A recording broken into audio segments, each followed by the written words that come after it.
Have you ever wanted to try out clay crafting but didn't know what type of clay to start with? Here are the differences between some of the most common types of crafting clay, including oven-baked polymer clay, air-dry clay, and modeling clay. I'm making a cute onigiri with each type of clay to show you if there are any comparable differences. Let's begin with oven-baked polymer clay.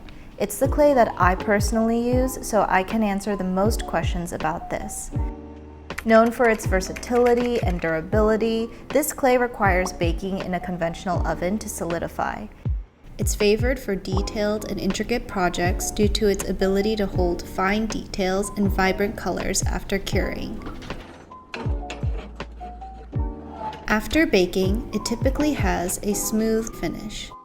It can also be sanded, painted, and polished.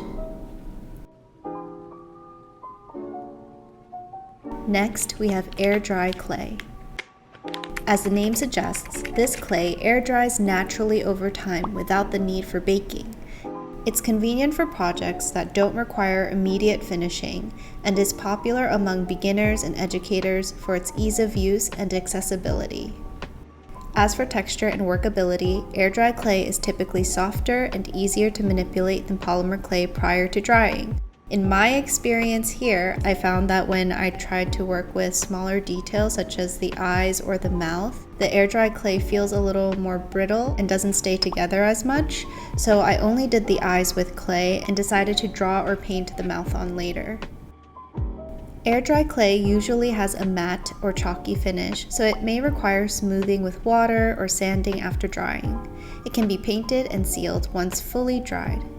Keep in mind that the quality and final result can be different depending on the brand of each type of clay as well. So that's something you can choose and experiment with on your own. So here's the thing with modeling clay. When I first started my research for this video, I was looking for the classic modeling clay, a staple in the crafting world for its pliability and reusability. Unlike oven-baked and air-dry clays, modeling clay never fully hardens, making it ideal for prototyping and continuous tweaking during the creative process.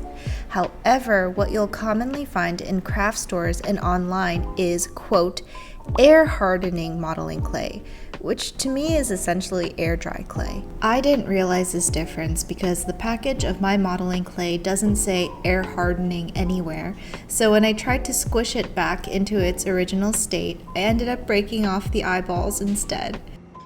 So here is the oven-baked polymer onigiri, air-dry onigiri, and modeling clay onigiri. Whether you prefer the precision of oven-baked polymer clay, the simplicity of air-dry clay, or the versatility of modeling clay, each offers unique benefits to enhance your creative projects. I can't wait to see what you create. Till next time! So here we have our cute onigiri. These are made out of polymer clay. This one is made out of air-dry clay. And then we have this guy.